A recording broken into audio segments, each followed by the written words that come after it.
Hey guys, Matthew from MTB Gains, and today I want to give you a top tip for training those legs. Now for years, the go-to exercise for mountain bikers for lower body has been the squat.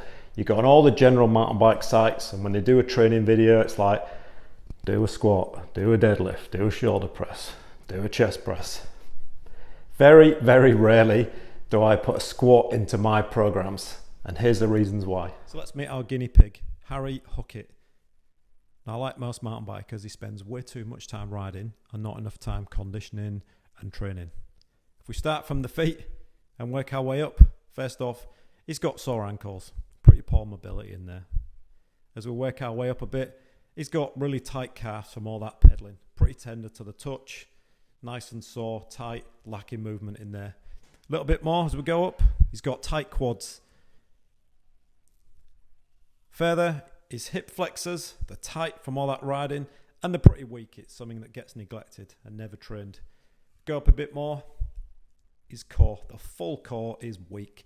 These days he's on a big 170, 180 mil full suspension bike. That's doing all the shock absorption for him. That's doing the power transfer. His core's doing nothing.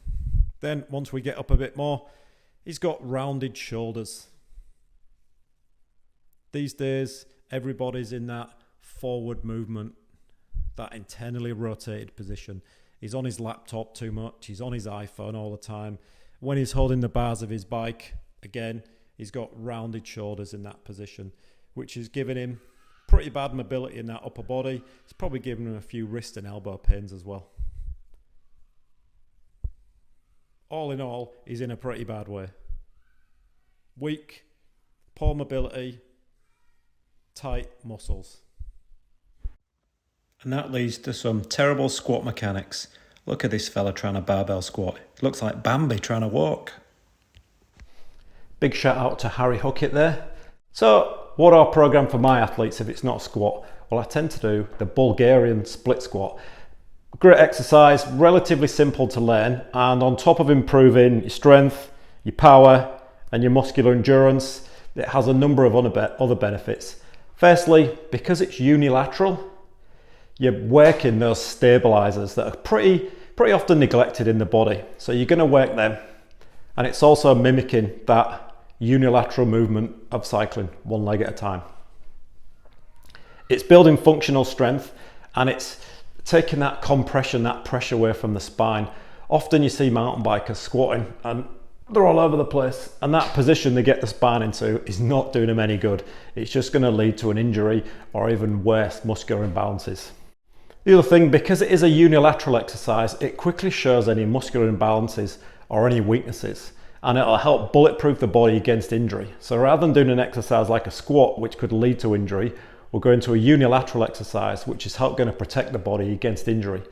As I was saying earlier, the last thing we want to do in a gym is burn ourselves out or create an environment that's more likely to cause us an injury. We want the minimum risk and the maximum reward so we can get out on the trails more. Let's have a look at Harry Hookett, how he does it.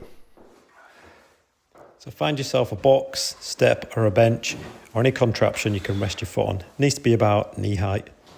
Then get into a forward lunge position, torso upright, your core braced and your hips square to your body.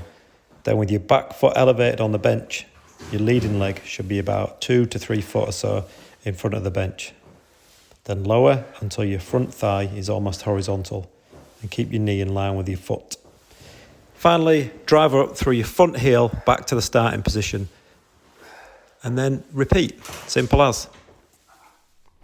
So there you go, the Bulgarian split squat. If you've not tried it, you're currently doing squats or you're not doing any leg training, give it a try, see how you get on. As with any new exercise, start light, get your form right, get the movement dialed in, and then start adding weight on from there. Now, thanks for watching. If you want more tips on training to be a faster, better mountain biker on the trails, subscribe, MTB Gains, and I'll see you next time. Meow.